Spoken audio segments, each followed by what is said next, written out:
What is up, guys? Welcome back to another UFC prediction video. This weekend we have UFC 327, Jiri Prochazka taking on Carlos Ulberg for the light heavyweight title. Jiri, one of the most entertaining fighters in the fight game, one of the most entertaining fighters in history, one of my personal favorite guys to watch. So without any further ado, we're going to go ahead and get right into the full card predictions. Pretty decent card overall, and we're going to go ahead and break down these matchups. So first fight on the card, we have Charles Radke versus Francisco Prado. Now, I remember Prado, he got signed when he was only like 20 years of age. Took a loss to Jamie Mullarkey, which, Jamie Mullarkey, decent fighter, doesn't have a chin, but pretty technical. His only win in the UFC coming against Ottoman Zaitar. So that's bottom of the barrel, super low level win. And then he lost to Daniel Zellhuber, lost to Valentinov, and then I forget who he lost to last time. He took another loss in between there. Yeah, Jake Matthews. He's a guy that has decent boxing and some okay counter-striking abilities, but that's the only thing he has in his game. Doesn't kick a lot. His grappling is very, very low level. And still a young fighter. Doesn't really have good cardio, good fight IQ. Doesn't really know how to manage the, ebbs and flows of a fight very well. Just kind of goes in there and slugs. And Charles Radke is kind of the opposite. Very, well-trained fighter, very well-rounded. He has good calf kicks, very good grappling and submission game. He was able to submit Daniel Frunza, who's a similar style of opponent to Prado last time out. And, we saw him use his good left hook to get multiple knockouts in the UFC. Knocked out Semmelsberger, knocked out Urbina.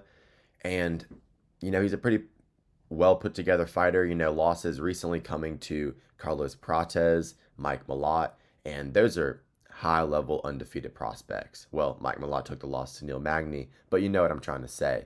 I think that Charles Radke is going to easily win this fight, probably by submission in the third round, in a very similar fight to the Daniel Frunza one. I think Radke's going to just land super clean on the feet. Prado doesn't get out of the way of shots, and once or twice around, Radke's going to be able to take him down, get 2-3 minutes of control time, and he'll win the fight pretty easily. So yeah, give me Charles Radke in the third round, though. He'll be dominating. He'll find a submission. I'll call a rear naked choke for Radke in the third round. Next fight on the card, we got two old heads going up to the middleweight division. We got Vicente Luque versus Kelvin Gastelum. Now, it's a pretty good fight. Vicente Luque, last time out when he fought Joel Alvarez, actually didn't do bad.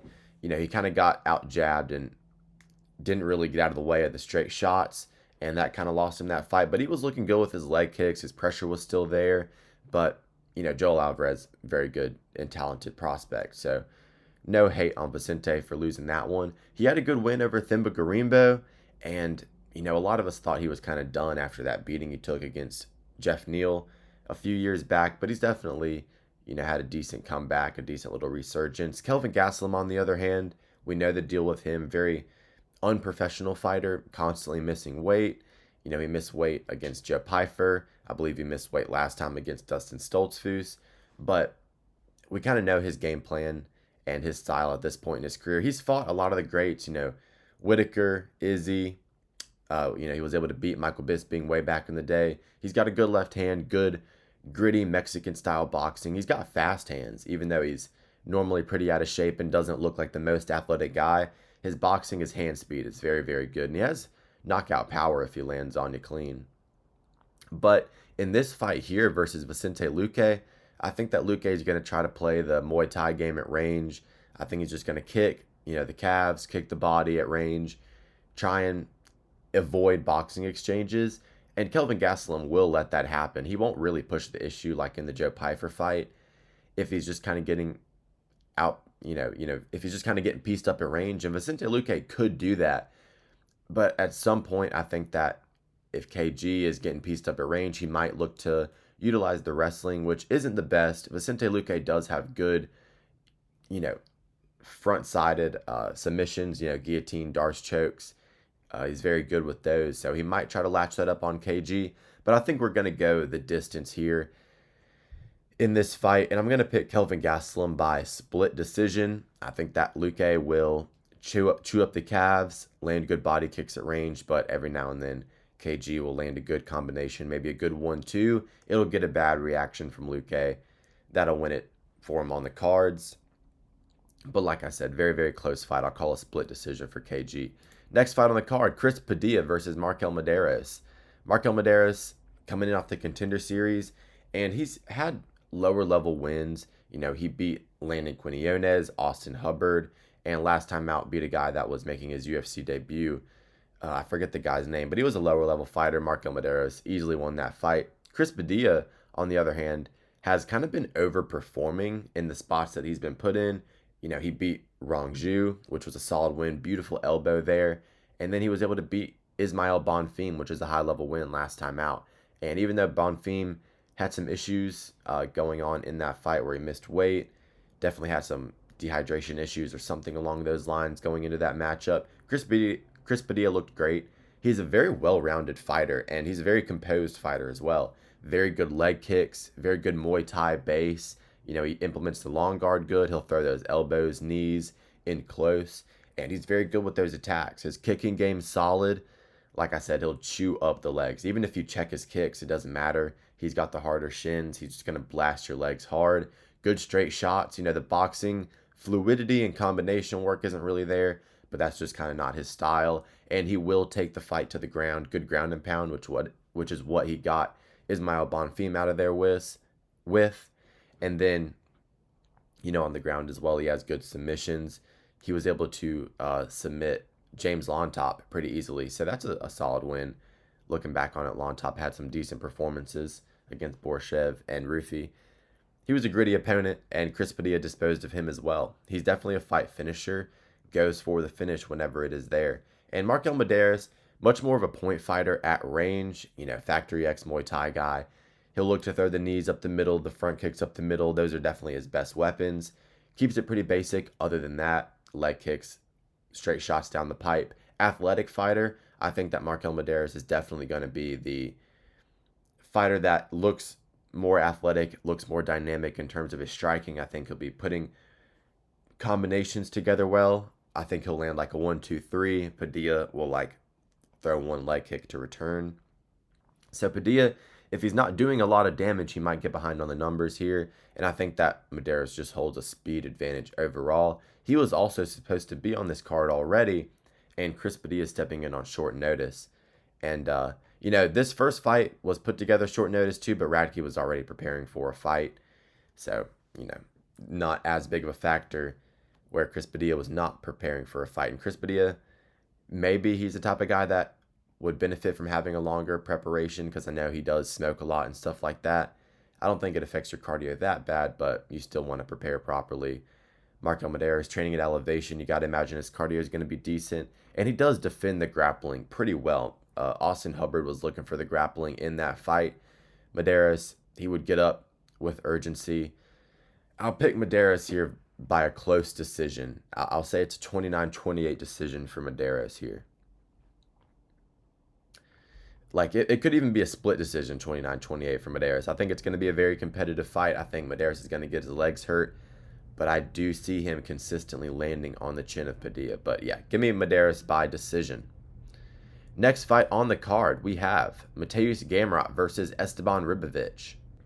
This is a solid matchup here between two pressure fighters, but they have the exact opposite styles of pressure fighting. Of course, Gamrot, he's going to shoot 1,000 takedowns on you, and he's just going to rinse and repeat that. Most of the time you're going to get up, but he's just going to keep pressing forward, and he's going to keep shooting his takedowns. Doesn't do a lot of damage, and he's lost all of his really important fights, like against Oliveira, like against Dariush. He was able to beat Arman Sarukian back in the day. Good win, but arguably a robbery. I think most of the people watching that fight had 4-1 Arman, including myself. Ribovics, on the other hand, forward pressure fighter, great, Dutch-style kickboxing striking. He just rips long-form boxing combinations, ends it with a low kick, and that's definitely his style. And he is one of the most entertaining fighters in the UFC. So this is actually going to be a really good card. Ribovics is on here. Jiri's on here.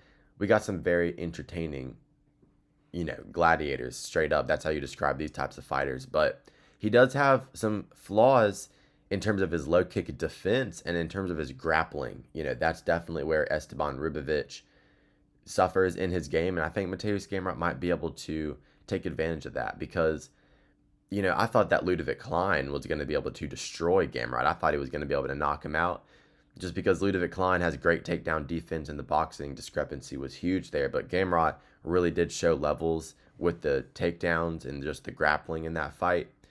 And unfortunately, I think it's going to look very similar here. Ludovic Klein doesn't have as good pressure as Ribovics, but Ribovics, even though he, comes forward and scraps like a madman, the Brenner fight was crazy, awesome KO over McKinney, war with Daniel Zellhuber.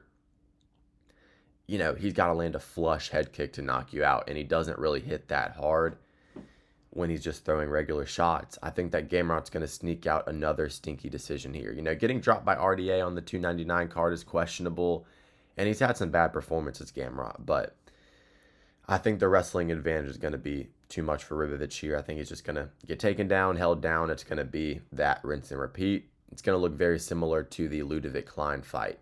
And of course, if I'm picking Gamrot, it's a decision. So give me Gamrot by unanimous decision here. I'll call a 30-27, unfortunately. Next fight on the card, Randy Brown versus Kevin Holland. Two guys that are kind of similar to each other. Randy Brown is a better boxer and much more of a striking-oriented fighter, in my opinion. Kevin Holland, obviously, if you've watched my channel in the past, you know how I feel about Kevin Holland as a fighter. I think he's just an absolute fraud, kind of a disgrace. He's funny and he plays the character. He plays his role well, but he's a guy that doesn't really care if he wins or loses. He's here just to cash a check. And, the character, I'm not really a big fan of. I don't really like the fuck it attitude and constantly talking shit and not backing it up. You look at Ilia Topuria, who talks shit, he backs it up. Kevin Holland talks shit, and then he's like, oh, I don't even care about the belt. I don't care if I win or lose. And also his performances, when he does lose, are just pathetic, His performance last time out against D-Rod, horrendous fight. Well, I won't even say horrendous fight, but horrendous performance. Went into that fight looking drastically underprepared for a guy that he should have had every advantage to beat. D-Rod's super, super old, not the most durable fighter either, and Kevin Holland lost to him. A guy that, had a very competitive fight with Kevin Lee, Kevin Holland lost to him in 2025, which is crazy. And also, just quitting completely versus Dolidze, getting pieced up by Stephen Wonderboy Thompson, not shooting takedowns, got completely embarrassed and just mopped the floor with against MVP, was talking shit versus JDM, but didn't do fuck all in that fight. I don't really like Kevin Holland. He had a good win against, what's his name? Fucking Gunnar Nelson on the England card last year. And he does have some decent grappling. To be fair to him, in the MVP fight, he did go to the BJJ. He tried to get a choke, but didn't get it. I think Randy Brown is going to be able to make this fight look very similar to his Zaleu dos Santos fight, where, he wins the first round with the boxing, loses the second round of getting his back taken, and then wins the third round, with the hands. And Randy Brown recently, even though he lost to Gabriel Bonfim is an incredibly high-level fighter. Gabriel Bonfim is fucking phenomenal, and he is going to beat Bilal. I think he's going to be a top 5 level welterweight. I think he's a lot better than a lot of these welterweights right now. Gabriel Bonfim would smoke Carlos Prates. Trust me, and believe me on that. Gabriel Bonfim would beat Carlos Prates if they ever fought. He would sub him. Gabriel Bonfim is ridiculously good. People don't understand how good Gabriel Bonfim is. But, Randy Brown got calf kicked a lot in that fight, and then he got kneed. Kind of an early stoppage, but, the only thing kind of concerning me on the side of Randy Brown is the chin. But Kevin Holland's chin looks bad too recently. He's getting hurt pretty often. Randy Brown, he's a much more reliable fighter. I'm betting on this fight. I'll say that straight up. I'm not going to go over all of my bets for this card just because it'd make the video too long, and just not for this card. I am betting, however, on Randy Brown. I have 1.5 units on him at -135. Who would you rather bet money on in this fight? Kevin Holland, who is constantly flaky, does not take the sport seriously, will not throw with good volume, doesn't ever really look for the knockout shot anymore. when was the last time he got a submission? He's only beating guys where he holds a significant advantage, and he also doesn't have a reach or height advantage in this fight. Randy Brown can match him there. And in terms of the technicality, Randy Brown is much better on the feet. You look at the boxing combinations that he was ripping Brian Battle with. Switch stance, rip to the body, roll out. His head movement's really good. Stained Nicholas Darby, beautiful KO. Stained the King of Kung Fu, beautiful KO there as well.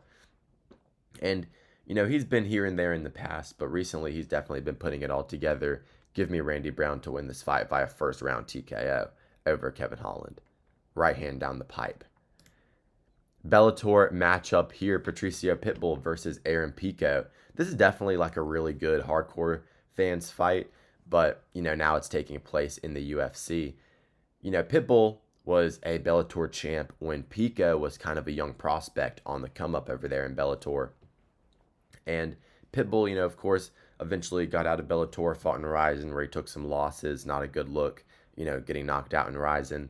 Then he came over to the UFC, lost to Yair Rodriguez, but then on the Dustin Poirier and Max Holloway card, he had a really good bounce back win versus Dan Ige.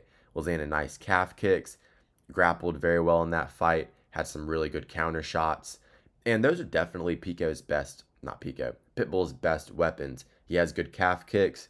He has good fight IQ as well. He's a smart fighter, fought at a high level for a long time. Good calf kicks, great counter shots, counter shotted Dan Ige very well. You remember him knocking out Michael Chandler back in the day with a good counter shot. Really good counter hooks. And also his grappling, his BJJ submission game is pretty solid as well. But Aaron Pico, I think, is going to be a really good antithesis to Pitbull's style. Aaron Pico came into the UFC with a lot of hype. I was kind of aware of Aaron Pico. I have some friends that wrestle. They were really high on him when he was over in Bellator. Coming into the UFC, they were hyping him up. But I did not buy into the hype going into the Lerone Murphy fight because I think that Lerone Murphy is a very high-level fighter. And if I'm picking, somebody to have a close fight with Movsar Evloev, I'm going to pick them to beat Aaron Pico. So I picked Murphy to beat Pico. I figured that he would make adjustments, outstrike him, win an error decision, or find a KO shot with a knee or an elbow. And that's what happened. He found that spinning elbow TKO. But to be fair to Aaron Pico, before that spinning elbow landed, where that's always an X factor in Pico's fights, he is a glass cannon. He can knock out Ngannou, but he could get knocked out by Matt Schnell. That's just how it is kind of with Pico. He's a glass cannon, no chin, but huge power. So it's a gift and a curse. Because, like I was saying, in that Lerone Murphy fight, Aaron Pico was looking phenomenal. His boxing is just brilliant, very, very good hand speed. His footwork's quite educated, moves around the octagon very well. Cage control is very solid. He throws kicks with a lot of power and pretty solid technique. Doesn't really throw in combination super well, but when he does pick his shots, they hurt. Digs nasty left hooks to the body. He'll lift his whole fucking body into a left hook, to the liver. Dropped Lerone Murphy with that 1-2, to start the fight. He's got power. His most recent fight before he got into the UFC was against Henry Corrales, an older Henry Corrales, where he did take a loss earlier in his career, but he absolutely mopped the floor with him. Pretty much all of his Bellator fights were either him completely dismantling the opponent, landing, good elbows, head kicks, box him, take him down, finish him with ground and pound. That's kind of his MO. But if it's not that, it's him getting kneed into the stratosphere by Adam Boric. It's him slugging in the pocket like a dumbass versus Henry Corrales with his hands by his hips. Got tagged for that. Did take a loss to Jeremy Kennedy where, he got injured, but can't really hate on him for that. And then I believe his professional debut, he got caught in a sub. But I like Aaron Pico's game. I like his wrestling. His takedown entries are very, very elite. Trains out of Jackson Wink. Been at the high-level gym for a very long time, surrounded by the likes of John Jones, very high-level training partners out there. And he goes out and trains, with Arman Sarukian and Hamzat pretty often. He did that for his last camp. He's doing that for this one as well. I think that's going to help him here. And I think that he's going to just kind of run a clinic on Pitbull here, realistically. I think Pico is going to destroy him. I think he's going to go out there, box him up, take him down and finish him with ground and pound in the first round. So yeah, give me Aaron Pico here by first round TKO. But Pitbull could land a counter hook, and that could be all she wrote. Cub Swanson versus Nate the Train Landwehr. I'm going to pick Nate Landwehr here to win this fight. Cub Swanson, crafty vet. I forgot who he beat last time out. Yeah, Billy Q on the Florida card. But it's been a while since he's been in the cage, and that's never good for an older fighter. Nate Landwehr lost to Morgan Charrier last time out, but that was a gritty fight where he was looking pretty good. He did lose to Dooho Choi before that, but both of those guys are like very, very high level strikers compared to Nate the Train. And he did beat Jamal Emmers before then, and that's a really good win to beat Jamal Emmers. I think Nate Landwehr's pressure and just his overall cardio physicality at this point in his career is going to be too much for Cub Swanson. Cub Swanson does have really good boxing, but that's kind of all he's got at this point in his career. He's kind of weak to the body, doesn't really defend kicks very good whatsoever. He's been stopped with kicks multiple times throughout his career. Give me Nate the Train to win a decision here. I think it's going to be kind of an old man, sloppy style of fight where Nate Landwehr just is putting more pressure on him, landing more significant strikes. He might get caught a little bit, might get a little cut over the eye, but give me Nate the Train in the UFC by decision here in this one. Dominic Reyes versus Johnny Walker. Very awkward fight here. Where do you even start with these two? I think these two are both glass cannons as well. Johnny Walker, just in terms of stylistically, he's not a very put together fighter, very terrible fundamentals. He's trained all over the place. He used to train at SBG. Now he's training at Extreme Couture. He's been all over the place. But we know the deal with him. He gets knocked out fucking badly very often. Knocked out by Corey Anderson, knocked out bad by Jamal Hill, knocked out bad by Volkan Ozdemir. We all thought he was losing to Zhang Minyang, though. He is coming in off a win. Yeah, got knocked out bad by Ankalaev, too. Holy shit, this dude's been turned into a balloon animal so many times. But, we all thought that he was going to lose to Zhang Minyang by TKO. But he went out there and he, took care of business, used good footwork, and calf kick KO'd Zhang Minyang, who can't check calf kicks, unfortunately, at the highest level of the sport.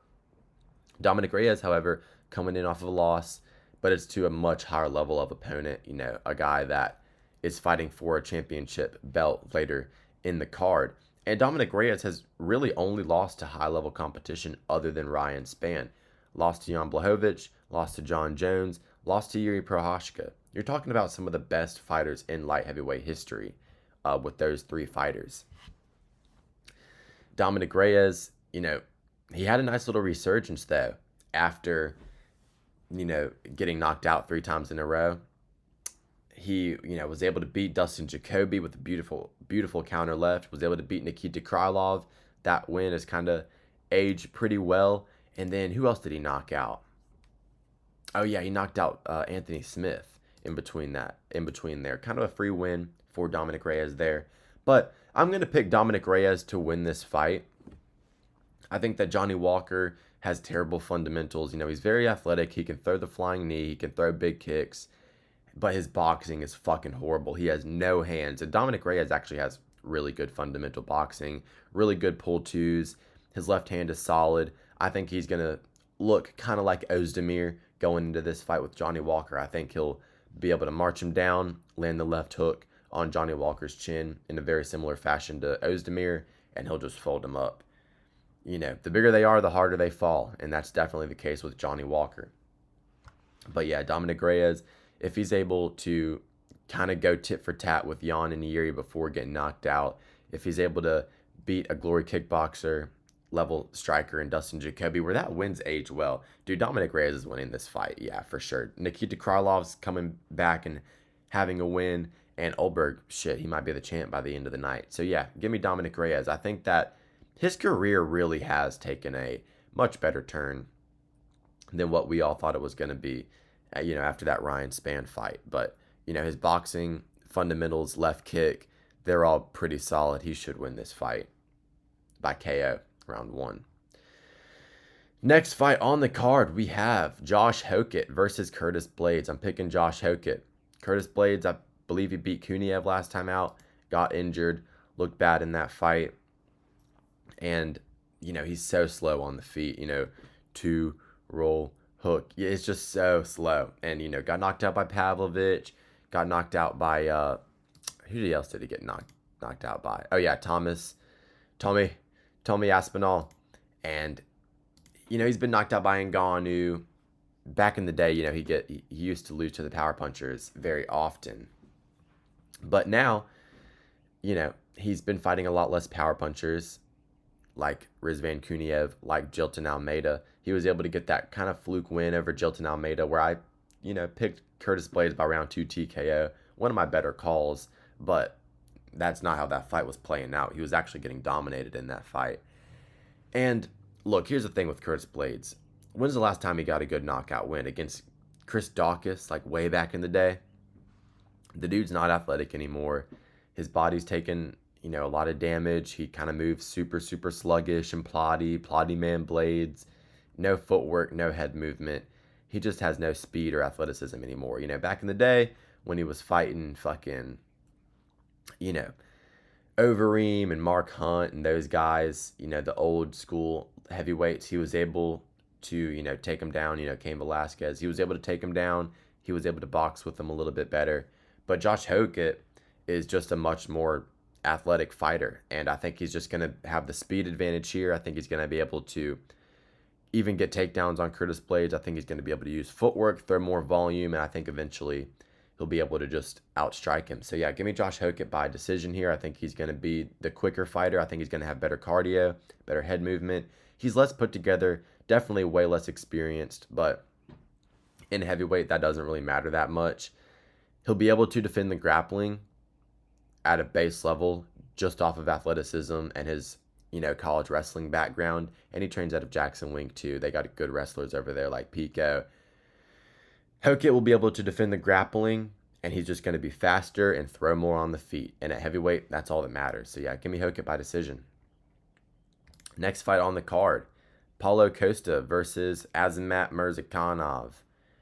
Murzakanov's a tricky customer because he never looks good on a minute-to-minute basis. He looked good on a minute-to-minute basis versus Minifield, did pretty good versus Jacoby.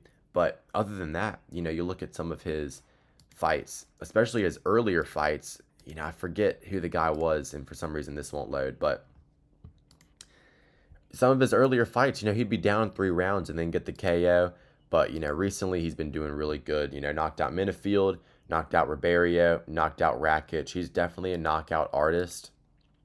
He's got a crazy left hand. His overhand left is absolutely insane.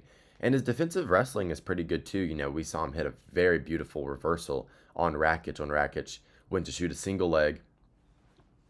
Murzakanov's definitely a very put together fighter. It's just his minute-to-minute striking isn't too good. He has a good left hand, good left kick, good jab, but he keeps it very simple. He doesn't throw a lot of output. Let's look at the significant strike numbers here. Landed per minute, 4.7, which is more than I thought it was, but a lot of that's got to be when he's finishing these guys early, the ground and pound. And Paulo Costa definitely throws a lot more per minute.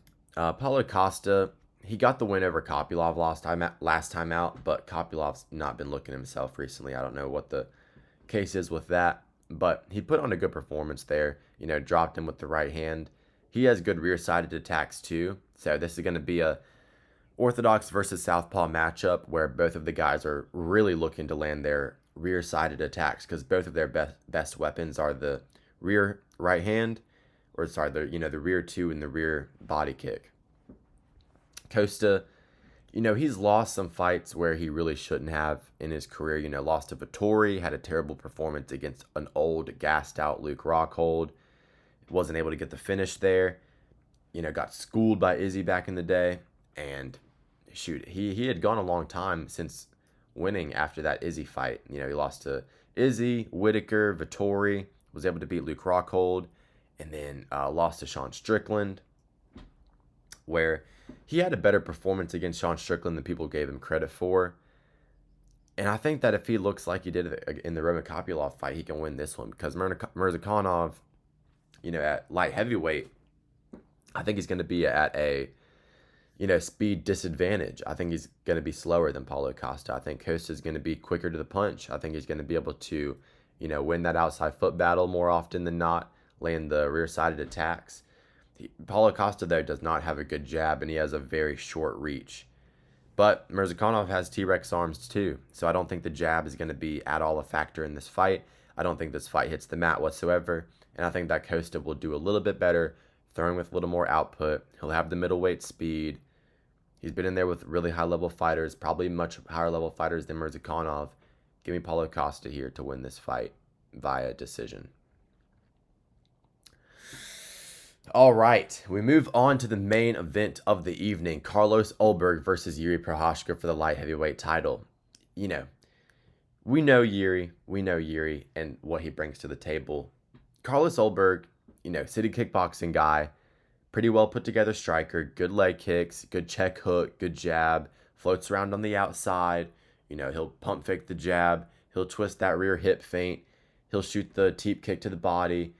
And he does have good KO power, when he fought Minifield, slugged in the pocket, got a good KO there. He's got some KOs with that check hook as well. But, he hasn't been fighting the highest level guys, and definitely not the highest level guys in their prime, like Jiri Prochazka has, Carlos Ulberg coming in off a win against Dominic Reyes, which is solid. A good win there where he got the KO against a fundamentally good fighter who... it was on a win streak, a resurgence in his career at that point in Dominic Reyes, and then 2 decision wins over crafty vets in Jan Blachowicz and Volkan Ozdemir. But both of those fights were very, very competitive. And like I said, what Carlos Ulberg brings to the table is that city kickboxing style of striking. And he does fight similar to Alex Pereira, which has been Jiri Prochazka's, antithesis in his career. He has good leg kicks and he has a good left hook, but it's nowhere near on the level of Alex Pereira. Jiri Prochazka, on the other hand, we know how this fight's going to go. He's either going to get absolutely schooled on the feet and made to look a fool, or he's going to do his thing and just marauder max, march him down, and just unleash a hellstorm on these guys and eventually finish them up late with just the meanest ground and pound and barrage striking against the fence you've ever seen.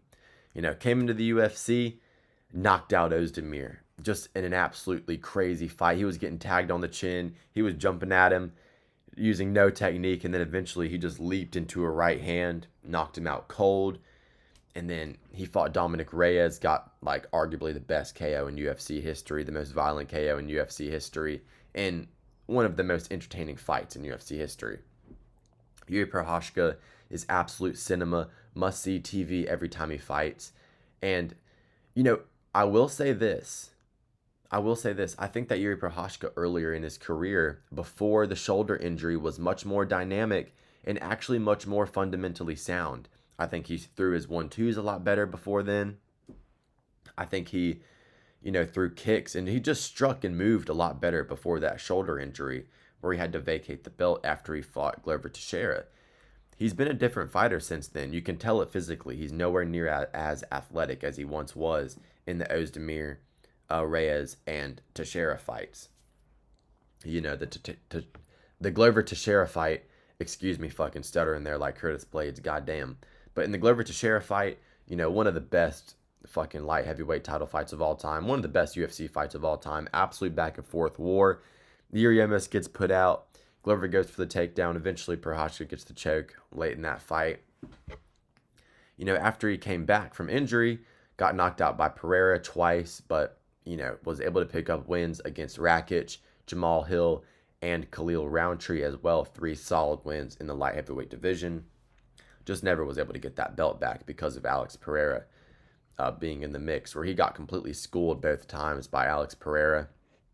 Made to look a fool, couldn't defend the left hook, couldn't defend the low kicks, and just showed levels in the striking. And that could happen here. That could happen here versus Ulberg, because Ulberg is the much more technically sound striker.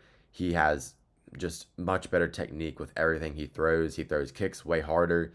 He throws his shots, much more defensively sound. His hooks are tighter. His straights are, he turns his hips over on him better. I will say, though, Jiri Prochazka has one of the best right hands. In terms of his technique, nothing's that good except for his cross. He really does have a fantastic right cross. And the way he throws his elbows are pretty solid too. But the X factor for Jiri is that you have to put him out because he's going to maraud. He's going to come at you.